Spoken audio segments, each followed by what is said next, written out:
fivondronan'ireo kandida milatsaka filoham-pirenena no manao fanambarana ho fiarovana ny fiandrianam-pirenena sy hamerenana indray ny tanitandalana. Raikitra ny fanakatsakana nataon'ny mpitandro filaminana raha vao fantatra izy ireo fampiasan'ny Palais des Sports Mahamasina ireo vondron'ny kandida 12.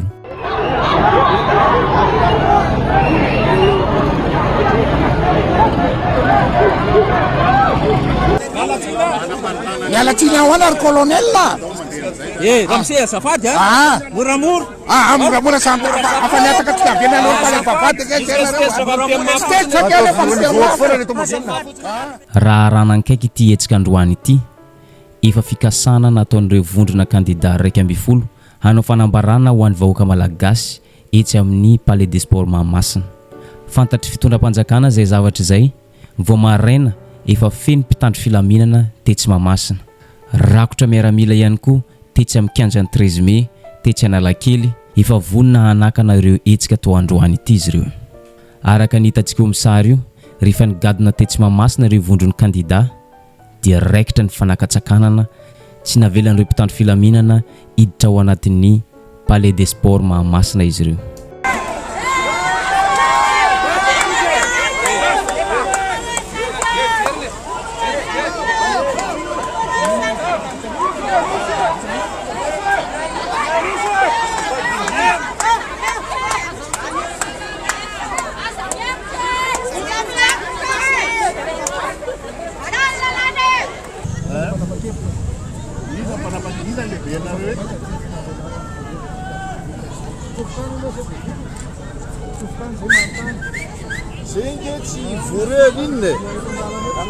Mangataka fotoana fotsiny zay.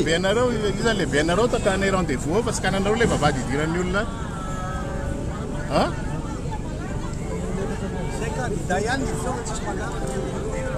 Zany eo reo olon'ireo anao zay hitrany amin'ny rendez-vous.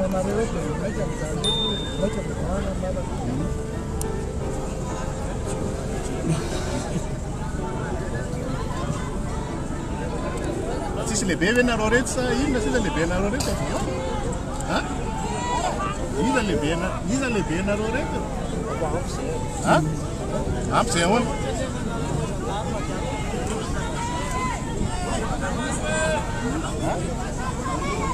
Aiza mba alay fisarika zala reto fa maka tsara antsika.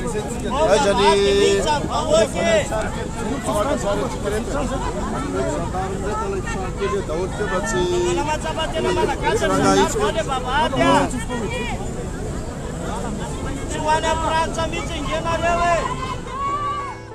rehefa tsy nanaiky ireo mpitandro filaminana ireo dia nangataka hiresaka mpitandro filaminana ireo solotenan'ny kandida 12. Raha mijery ankaiky ity horonan-tsary ity isika tsy tarehy vaovao io tarehan'ny colonel io efa hitatazana nanome baiko ireo mpitandro filaminana nidaroka ireo mpianatra nanao fitokonana tetsy Ankatso. Ny tena loza dia tao anatin'ny faritry ny université mihitsy izy ireo no nidaroka ireo mpianatra ireo. Ankehitriny dia hitatazana io izy sady masika amin'ireo kandida sy solombavam-bahoaka izay tonga tetsy Mahamasina.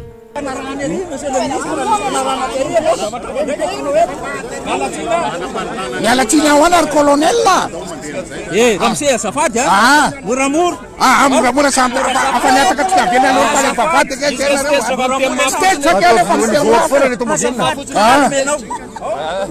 calme daholo calme. gazety anareo waparitaka le olona dia alohanareo ahoana paritaka ina ndia zao mana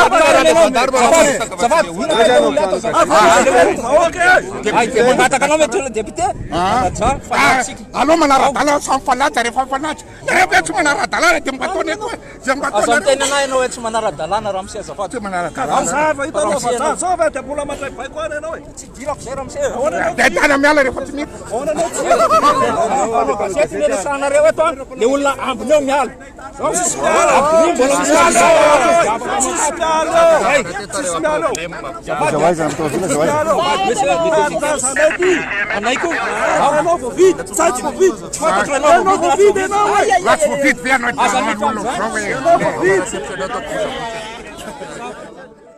ny antony natongavan'ireo kandida tetsy Mahamasina dia tsy misy zavatra hafa afa-tsy ny hoe anao fanambarana ny tsy faneken'izy ireo ny firotsako fidina ny Andrajoelina izay mizaka zopirenena vahiny.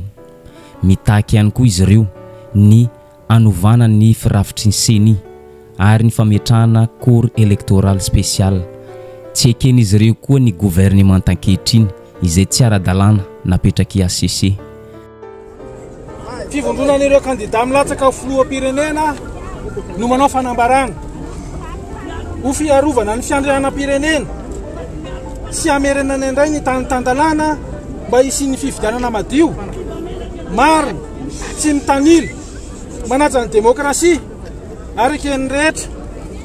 Izahay kandida milatsaka ho fidiana ho filoham-pirenena dia miombon-kevitra ary mitaky ny fanatanterahana ireto voalaza manaraka reto.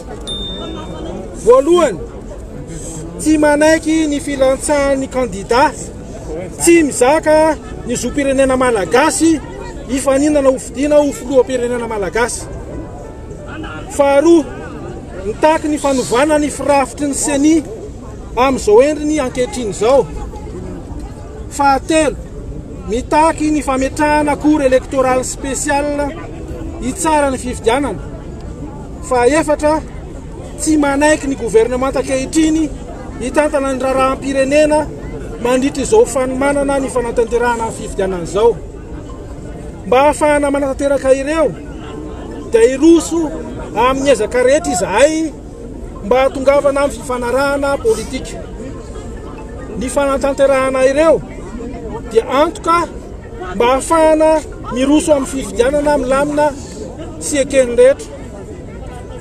Noho izany, raha tsy misy fifanarahana afaka fotoana fohy dia manome fotoanantsika rehetra herivelona eto amin'ny firenena vahoaka malagasy eny amin'ny kianjan'ny 13 mai manomboka amin'ny alatsinainy ho avy izao. Tsara toa.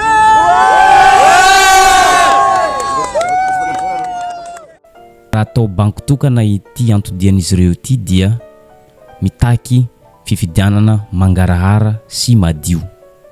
Raha ny hainao hatramin'ny farany ny fanambarana isika dia naheno tsara isika fa hoe raha tsy misy fiovany ny toe-java-misy eto amin'ny firenena dia manome fotoana ny vahoaka malagasy rehetra eny amin'ny kianjan'ny 13 mai amin'ny latsinainy ho avy izao. Satria nosakanan'ny mpitandro filaminana izy ireo hiditra tao anatin'ny Palais des Sports Mahamasina. Tampotampoka teo izy ireo tonga dia niazo akany Analakely ary kiasa hidina eny amin'ny kianjan'ny 13 mai. Mazava ho azy fa efa vonona ity fitondrana ity. Efa rakotra mpitandro filaminana daholo naiza na eny amin'ny 13 mai Analakely na eny an-dalana mankany Analakely aza. Ary hitantsika misary io dia mbola eny an-dalana dia efa feno fanakatsakanana.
Anisany nanamarika n'ity hetsika androany ity dia ty tôbila ity namaky barrage zay nataony mpitandro filaminana teny an-dalana.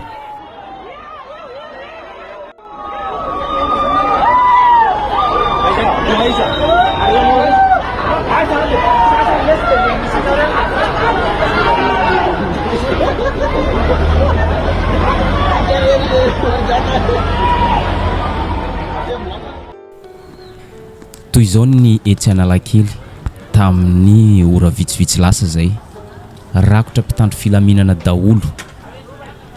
Ireo mpivarotra moa tonga dia nangorona entana nody satria efa tsy misy hevitra intsony raha mbola hivarotra amin'izao korontana ataon'ny mpitandro filaminana izao.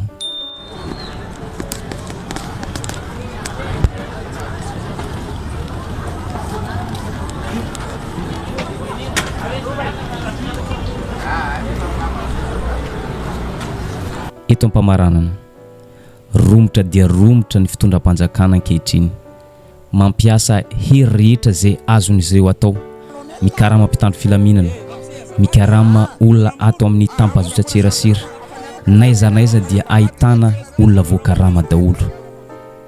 Raha vakina bantsilana ity zavatra ataon'ny fitondrana ity dia zao, tsy manaiky ny fifidianana madio ny fitondrana ankehitriny. Ny tanjon'izy ireo dia tokana ihany dia ny ampandanina ny andrajoelona. Ka izay zavatra izay no tsy ekeny reto vondron'ny kandida ilatsako fidina amin'ity 2024 ity. Ary isika malagasy koa tokony miara-mitaky fifidianana mangarara sy madio. Zay ny vidéo tsika androany, azadino misabone sy manisy j'aime ny vidéo tsika amin'ny manaraka indray.